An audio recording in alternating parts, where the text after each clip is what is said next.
So next we're going to talk about the pituitary gland. So dragons try to get as much sleep as they possibly can, and that has to start in the pituitary gland.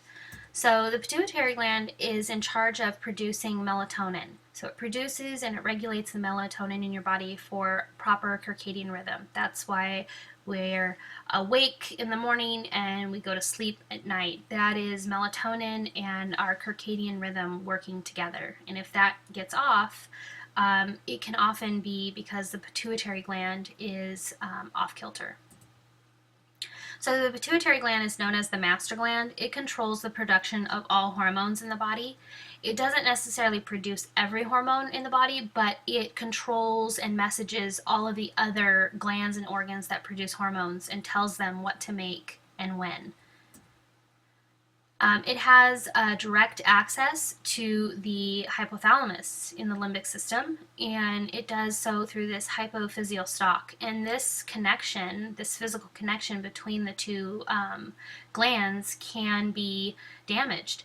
Be damaged through a car accident, head injury, sports, a fall, anything like that can damage that. But the great thing is that smelling essential oils can help repair that hypophyseal stalk so that the hypothalamus and the pituitary gland can communicate effectively. So when it malfunctions, it can mimic hypothyroidism, which is a sluggish thyroid, and that can cause you the need to sleep a lot, weight issues, all kinds of things can come from a malfunctioning pituitary gland. And so oftentimes people will think that their thyroid is the issue when really it's the pituitary gland that is not doing its job in messaging the thyroid efficiently. So some of the symptoms of pituitary damage include high blood pressure, difficult pregnancies and lactation problems, hypoglycemia or low blood sugar, low sex hormones, specifically estrogen and progesterone, low thyroid function as hypothyroidism, low metabolism and weight problems, water retention, especially in your lower extremities, can be a real big sign of pituitary damage. Temperature regulation, so either being too hot or too cold and going back and forth from one to the other. Dysmenorrhea, which is the lack of a period. Oftentimes, women who have pituitary damage will have what they think are periods. They look and act fairly normal, but the body is not actually really shedding the uterine lining and regenerating itself each month, and it may not even be ovulating the way it's supposed to, either intermittently or not at all, or maybe just on one side or the other. And so this issue can be one that is not as apparent to some. So just something to think about. You can also experience weakness and poor memory. So none of those are fun ones. So let's talk about how we can reset our pituitary. So this is the first step in taming your dragon.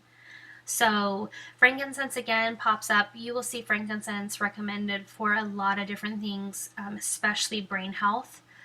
You can apply it with lavender on your thumb and press it to the roof of your mouth. And it's recommended when you're trying to reset your pituitary and regenerate it that you do this 4 to 5 times a day.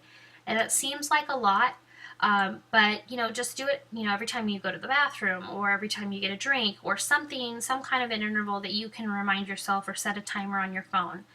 And the cool thing is that your body can completely regenerate a tissue within 4 months. So the longest that you'd have to do that is 4 months.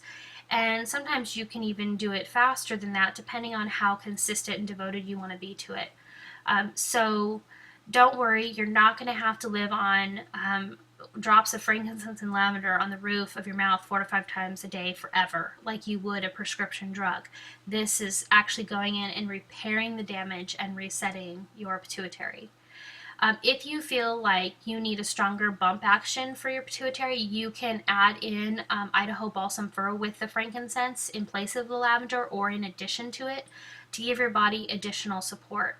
So Idaho balsam fir is an excellent oil that really helps with other things especially aches and pains and things that might cause inflammation, stuff like that. This is one of my favorites. I keep on hand. I love the smell. It's super grounding, very uplifting.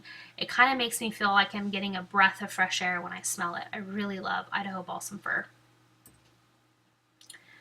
So next we're going to talk about the thyroid gland, and so I don't go over 10 minutes on this video, I'm going to go ahead and stop here, and we're going to pick up on the next video with the thyroid. Thanks so much.